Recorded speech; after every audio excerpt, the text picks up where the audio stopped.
Well, as many of you know, I absolutely love action movies. I love Marvel movies. I love Star Wars. I love Star Trek. I love the movies where the big, bulky guy beats up the bad guy. And I love those types of movies because, they're just awesome.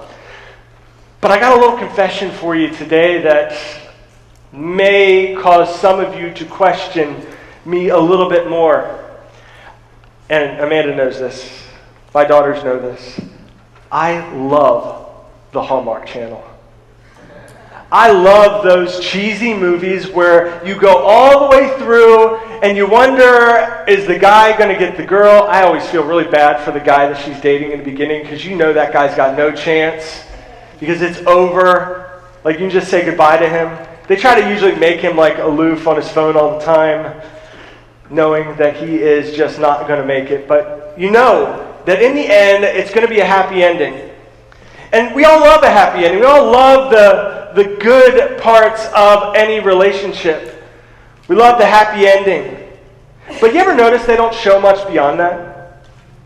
Maybe they get to the wedding day. Maybe they're standing there looking googly-eyed into each other's eyes. And you're like, oh, it's so beautiful. But you know why they don't show the marriage. You know they show the wedding day because that's the joyous day, but we love the wedding. Most of us don't want to see the marriage. Because weddings are clean. They're white, they're pure, they got flowers that are still alive.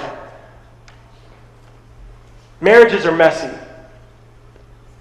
And the truth is, we spend so much time in our lives leading up to that day, preparing for a day, a ceremony, a reception. We spend so much money on flowers and photography and all of that, but few married couples adequately prepare for the marriage. It's always a privilege for me to officiate weddings. And the truth is, it's always happy for me to officiate weddings is because in order to be married by me, you have to have 4 premarital counseling classes in which I tell you the truth. That weddings are one day. The marriage is for life, and the marriage is going to be messy. I love that where you get to tell them, hey, marriage is hard. And a lot of times they can't possibly imagine in that moment that marriage is going to be hard. But you tell them, like, right now you look at each other and you couldn't imagine your life apart. But there's going to come a day when you're going to wake up in the morning and you're going to look at that person and you're going to be like, I don't know if I can take it anymore. This person for the rest of my life, days when it's going to be easier to quit than go on. Now, the secret to a long marriage, and if you ask people that have had long marriages, people that are going into 40, 50, 60, or even 70 years of marriage, yeah, it's possible. They'll tell you that when things get tough, you choose to keep going. Because love is not a feeling, it's a choice.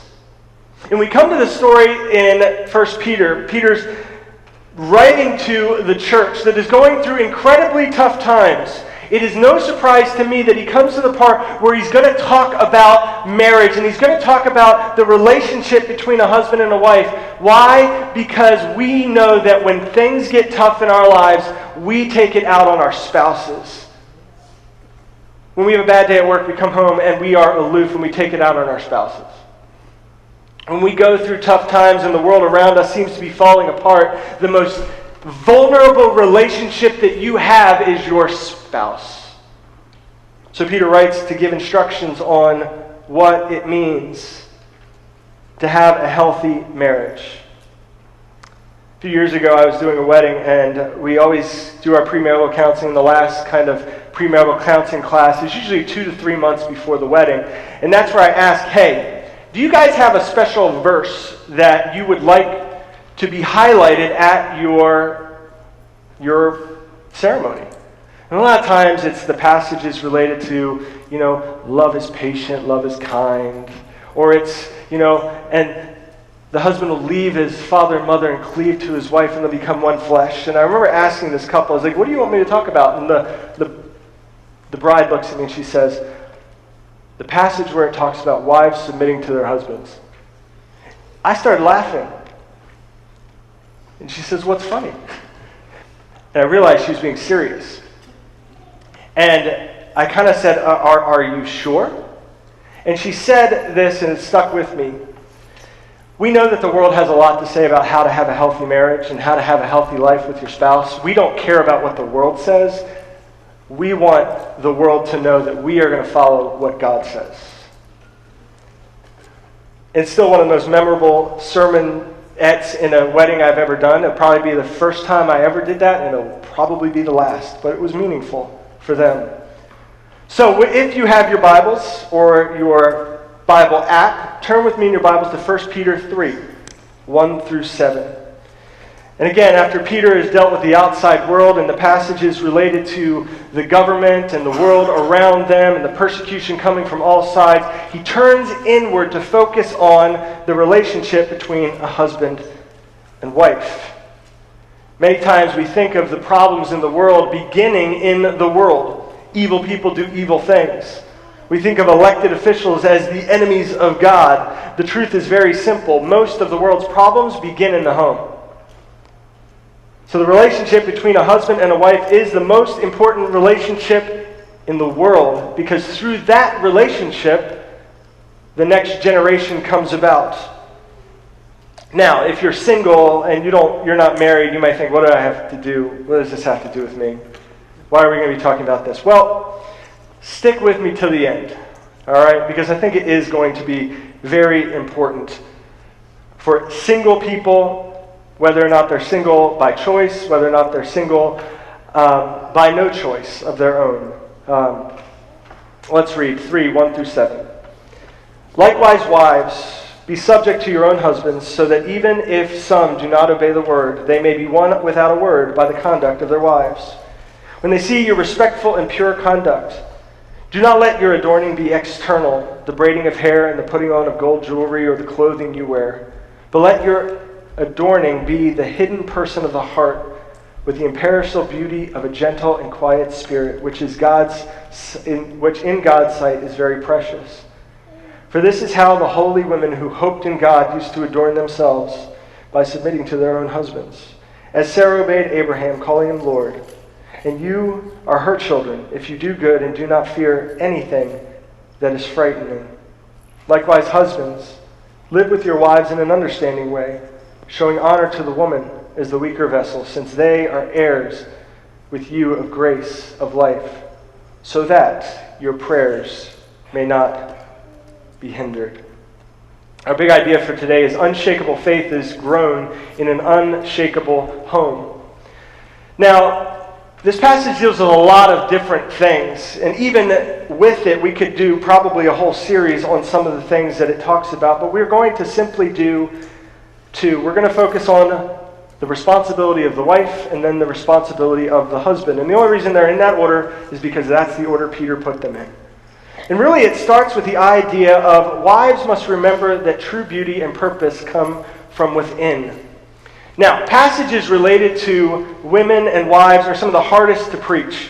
Not because we fear getting them wrong, but I think it's because we fear getting them right in the wrong way.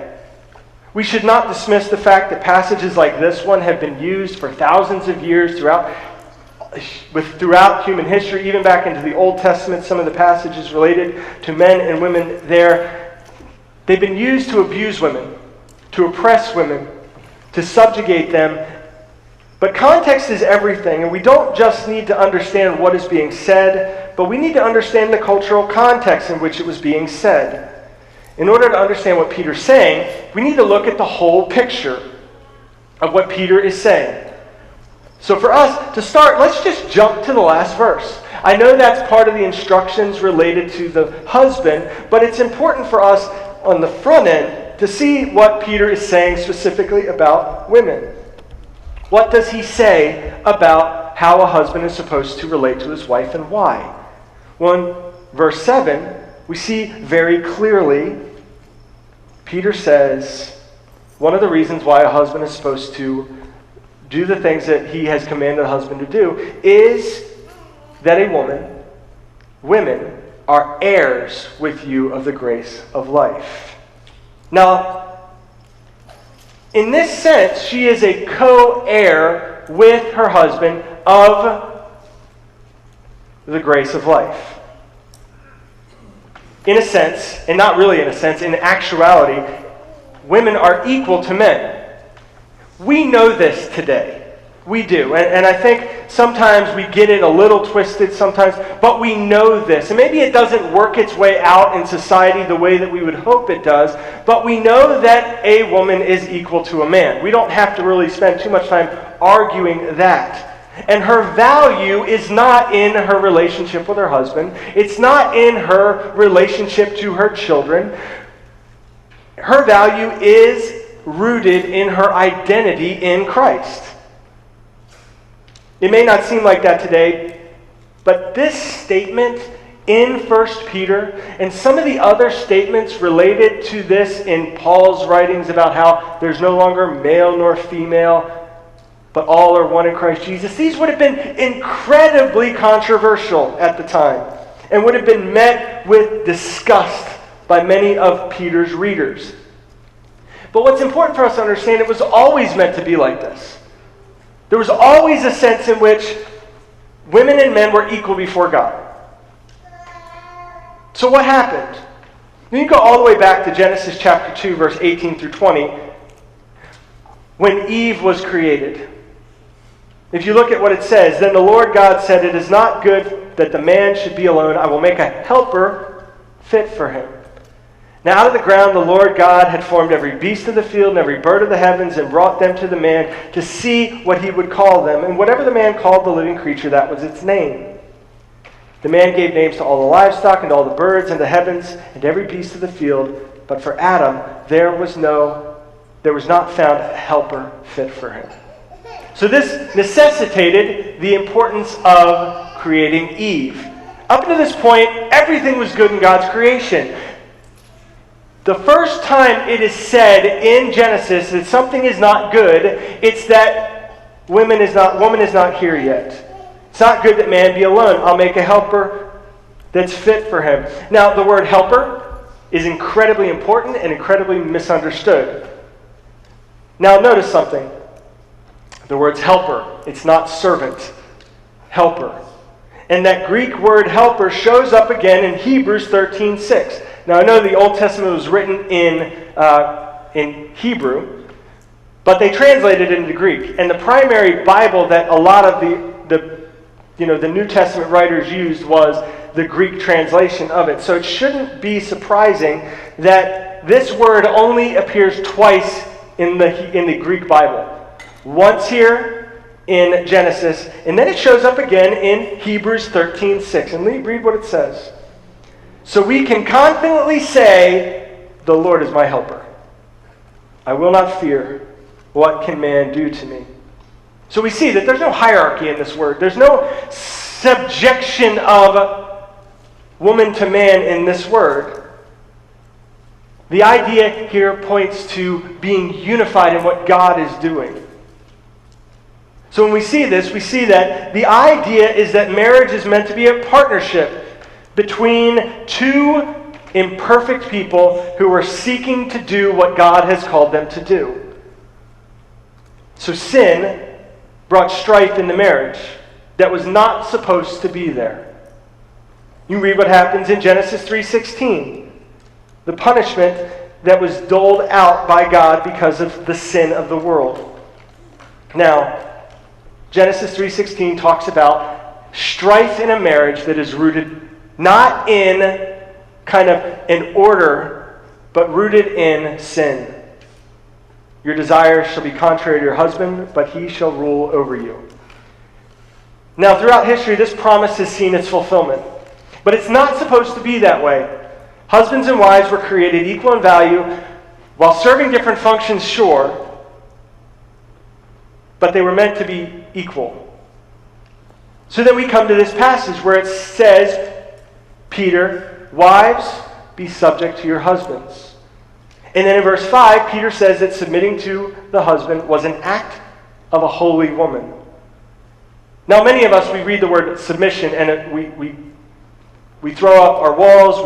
We immediately think, oh, that's a terrible word. We need to retrain our minds to think submission is not a dirty word. In fact, there are times in the Bible where the husband is supposed to submit to his wife. And I think when we get to verse 7, there is an implied submission there that goes deeper even than the wife's submission to her husband. But it's not a bad word. It's not something that we should be afraid of. The only time that submission becomes a bad word is when a woman is married to a man who is not worthy of her submission. And when a man violates his part of the marital relationship, which again we'll get to in a minute. Now again, submission does not mean that you are a doormat. It does not mean that you are a servant. And it certainly does not mean that you must tolerate abuse. That's not what biblical submission is. Biblical submission is all about bringing unity to the relationship. And it's a relationship that is modeled on God. Because if we look at what biblical submission is, we find that it's rooted in the interrelationship of the three persons of the Trinity. Look at John 6:38.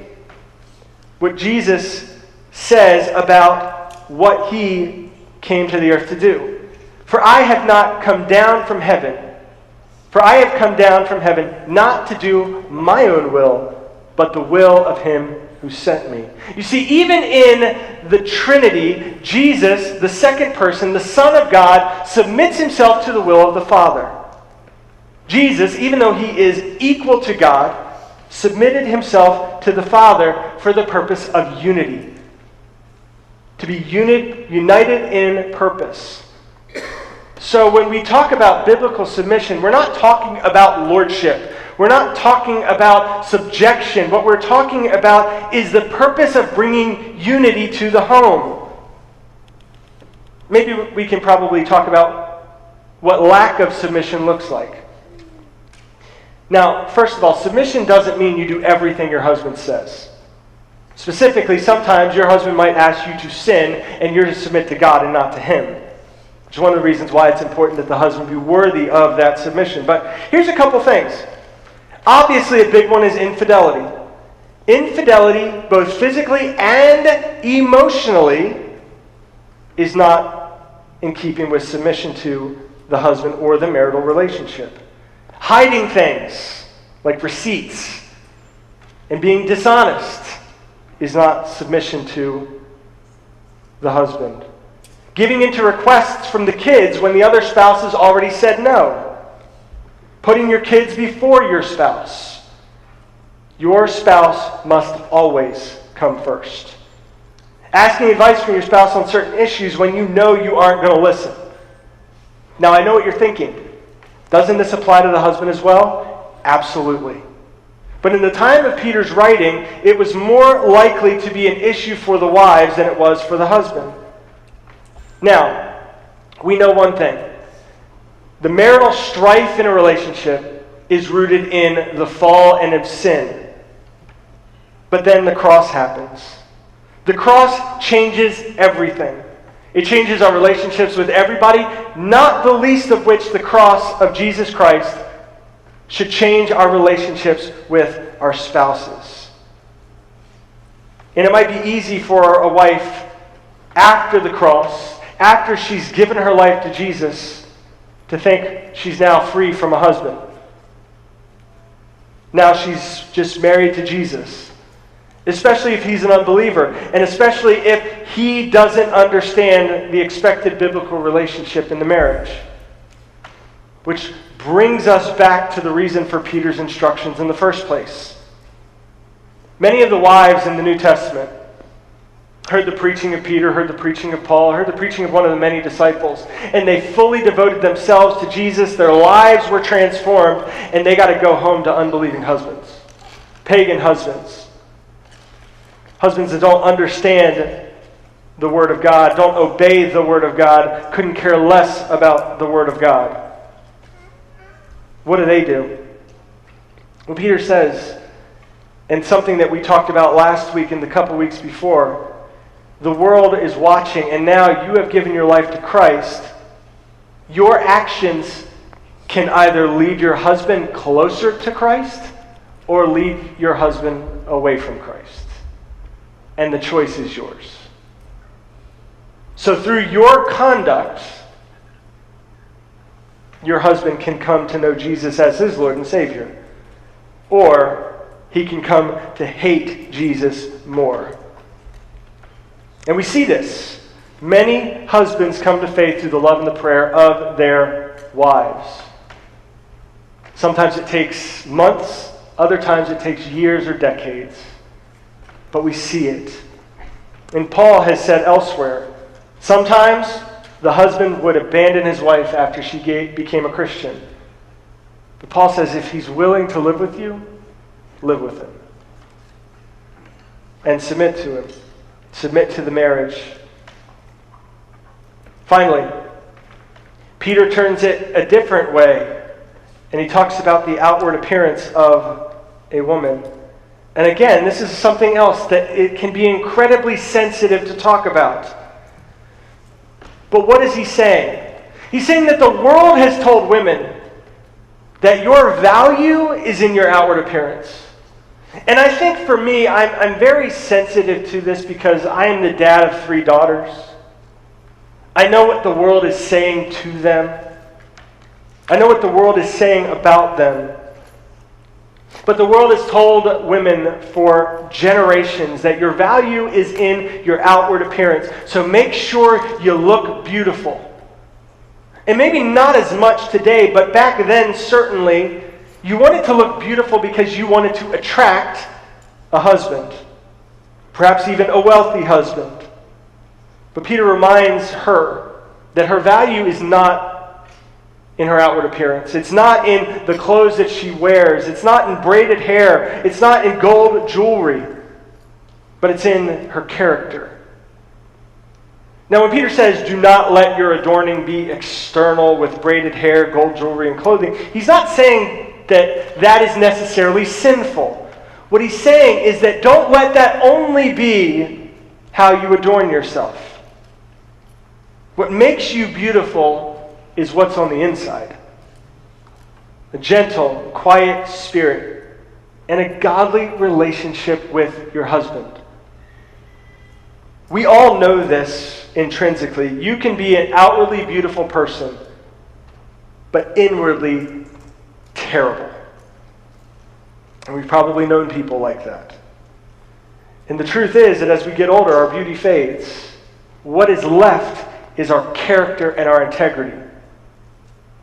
Peter gives Sarah as an example of a godly woman because she's the matriarch of the Hebrew people.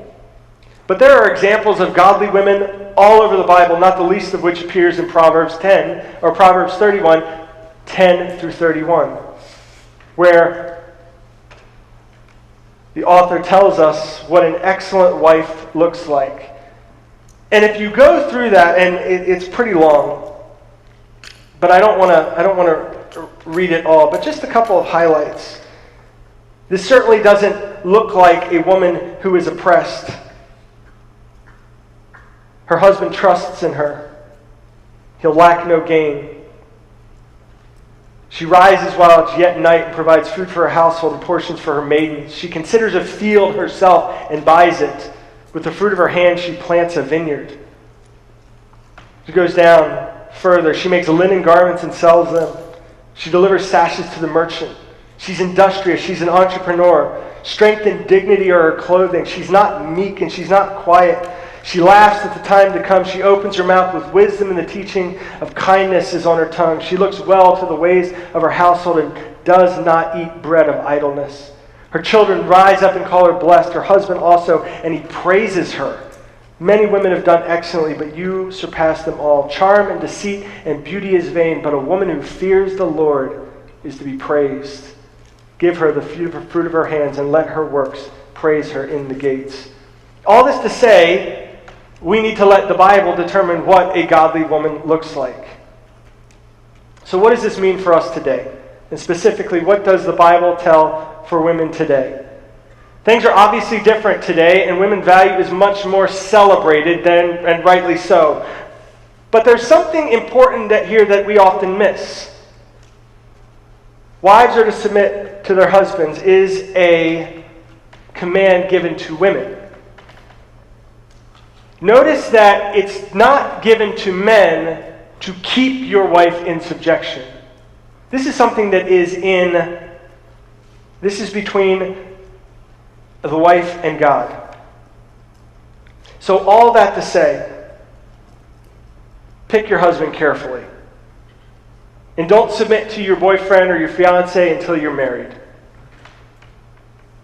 Peter doesn't tell the husband to keep his wife in subjection.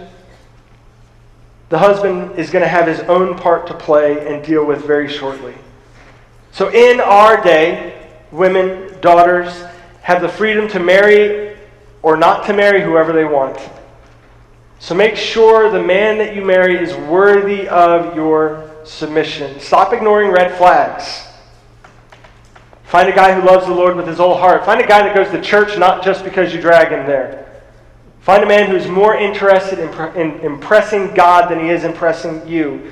Find a man who has integrity and character, and find a man who leads you more into a deeper relationship with God. And find a man who will uphold his part of the deal. So what is his part of the deal? Husbands must be humble with respect to their wives. Now, Peter gave the woman 7 verses of instruction and the husband only 1. But again, let's not miss the significance of this one verse. First of all, Peter says, live with your wife in an understanding way. As a husband reading this verse, I struggled with what this meant. What does it mean to live with her in an understanding way? And then it clicked, and I got convicted. I'm pretty sure this means that living with your wife in an understanding way is actually making an effort to get to know her, to understand her. Talk with her. Better yet, listen to her so that you can know what she needs. Listen to her. What does she think about? What does she worry about? What does she love? What does she hate? What are her needs? Give her the time that she needs. Because, again, it's a relationship that's meant to be worked out through time and effort. Whenever I do weddings and I have couples go through premarital counseling, my wife thinks this is very cliche, but I always have them read the book, The 5 Love Languages. Why? Because it shows a married couple, and specifically it shows the husband, that the way that you experience love and the way that you give love may not be the way that your wife experiences it and gives love. So you may be trying to love your wife the way that you want to be loved, and you are completely missing out on the way that she needs to be loved. The 5 love languages kind of come down to words of affirmation where you talk to her about how amazing she is. Acts of service where you serve her on a regular basis and you do the dishes or the laundry, or you take the kids out of the house so that she can take a nap. Quality time, spending time watching TV together, or going on a walk together, having coffee together, regular dates together. Sometimes it's gifts where you give gifts, not expensive things, but sometimes just like a flower. Then you have physical touch that talks about hugs and being, kisses and things like that makes her feel loved and cherished. And sometimes our wires get crossed because if you're like me, I experience love through words of affirmation. My wife, on the other hand, that's not necessarily hers. So if I'm always trying to love her the way I want to be loved, she feels unloved and I feel confused as to why I'm not getting through to her. But then you read the book and you realize, oh wait, it's like we're speaking 2 different languages. So if you learn what your wife likes, you get to understand her, it makes for a better marriage. Now, the second thing that a husband must do is show honor to her. And then we get this statement, as the weaker vessel. What does this mean? I bounced around over this for many years and trying to figure out what does it mean, and is it spiritual, is it emotional? What exactly is it that Peter is saying about the weaker vessel? And I think it's just what it says. The weaker vessel being that, generally speaking, women are not as strong physically as men. Now, before you go all into, well, what about Xena Warrior Princess or, Ronda Rousey or all of that, just think about something even crazier, and that is that in an agrarian society where they were all doing like manual labor on any given day, planting crops, harvesting crops, tending livestock and all of that, a first century Jewish woman could probably take any 20th century man. Let's just be honest. I mean, they even talked about that in Genesis, where it talked about Moses being born and the midwife saying, the Jewish women are much more vigorous than even the Egyptian women. They don't need us to give birth. They got that down.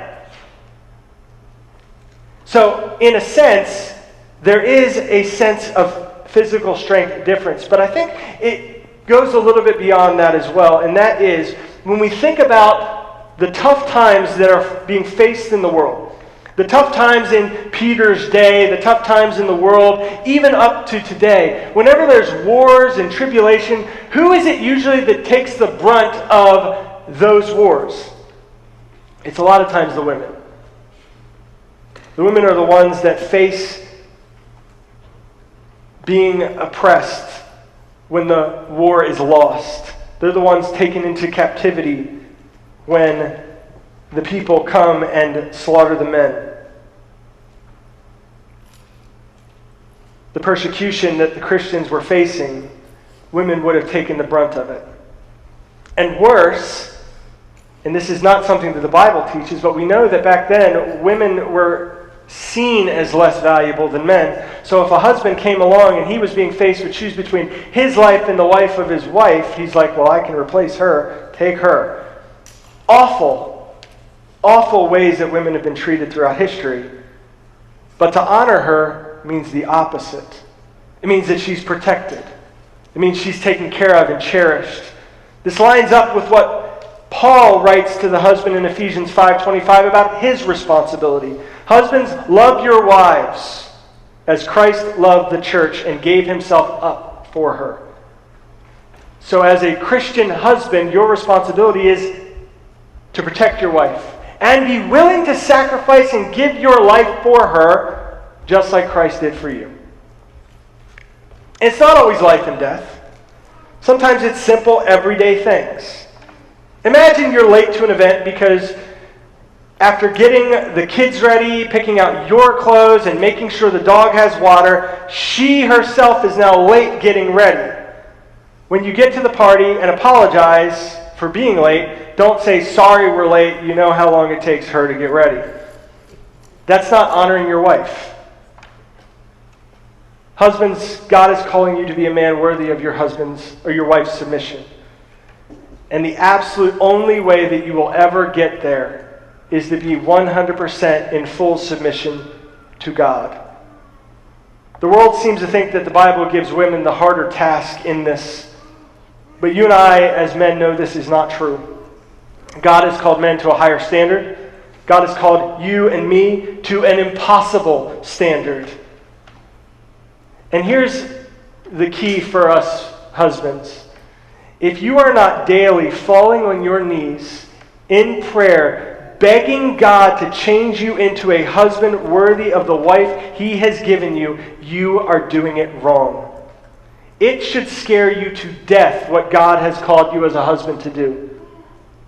That passage, Ephesians 5:25, of being willing to sacrifice your own life for your wife, should scare you, but something should scare you even more, because look at the end of verse 7. Look what happens if you don't live with your wife in an understanding manner, if you don't honor her as a co-heir with you of the grace of life. Men, your prayers will be hindered. God won't listen to you if you treat your wife with disrespect, if you don't honor her as a daughter of God. He's going to say, no, I'm not listening to you today. You disrespected my daughter. I'm not going to hear you. I'm going to put my fingers in my ears like a toddler and go la la la la la because you disrespected your wife. Notice the same is not said for the wife.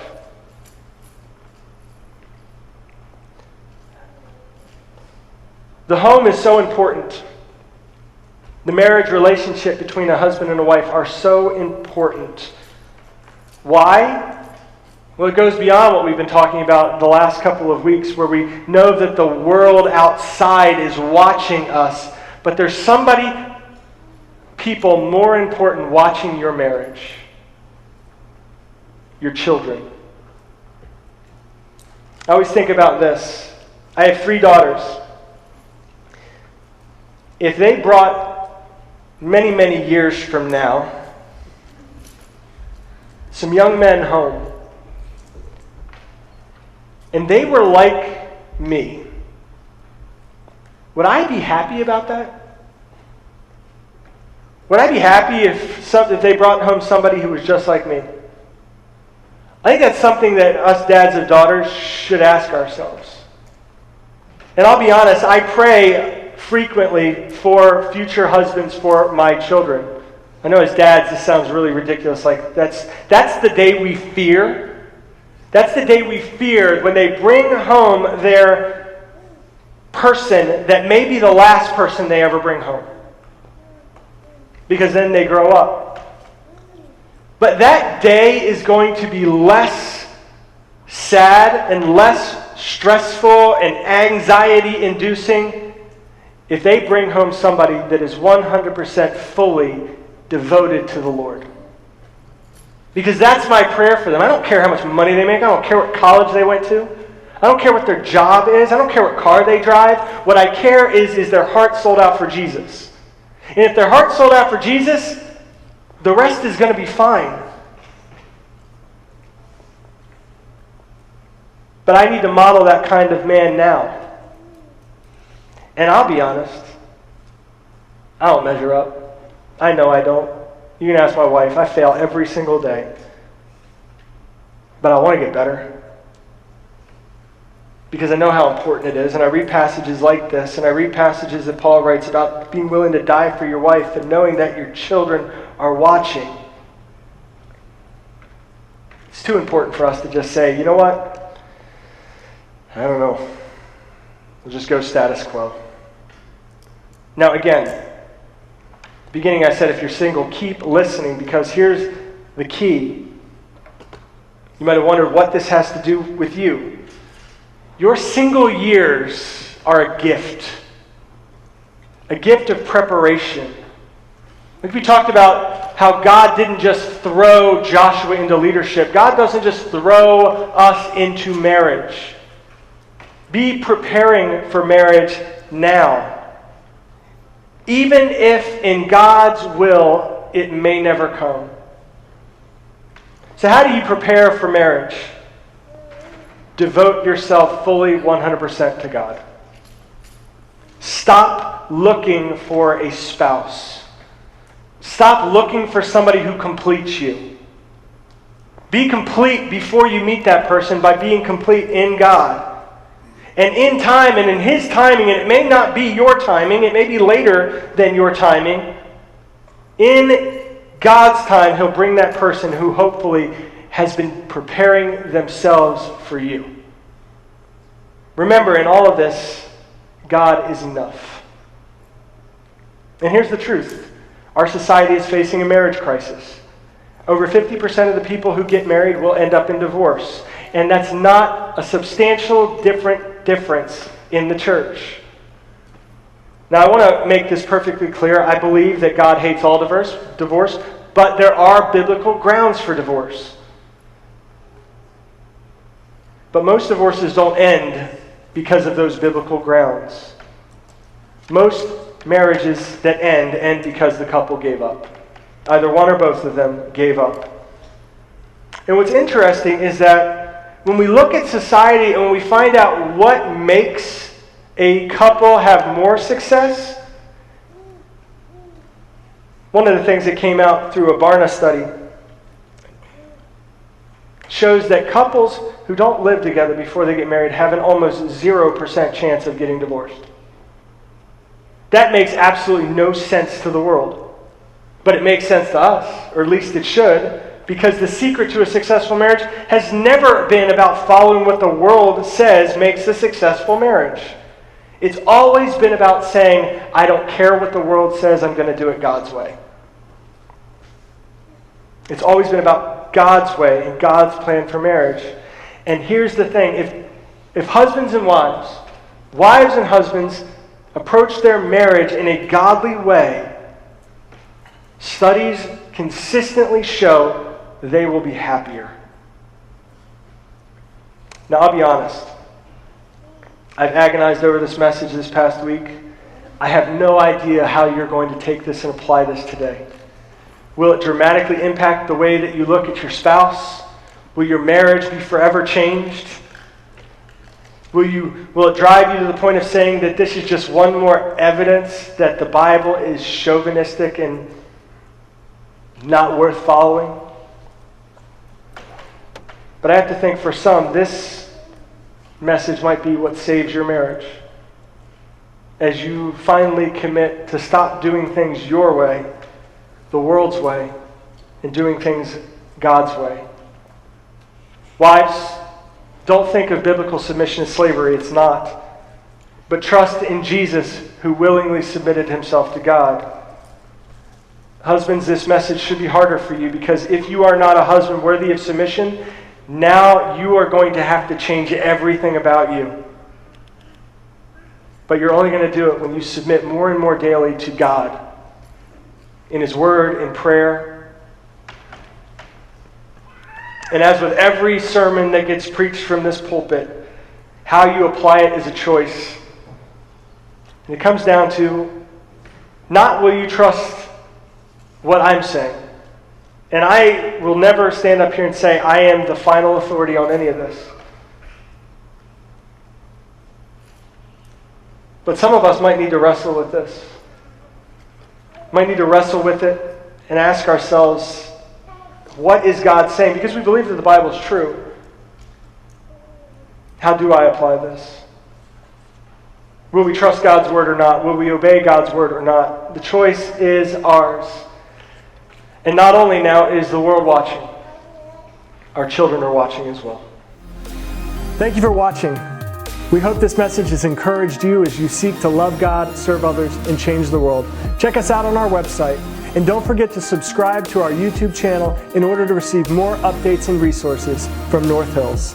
God bless.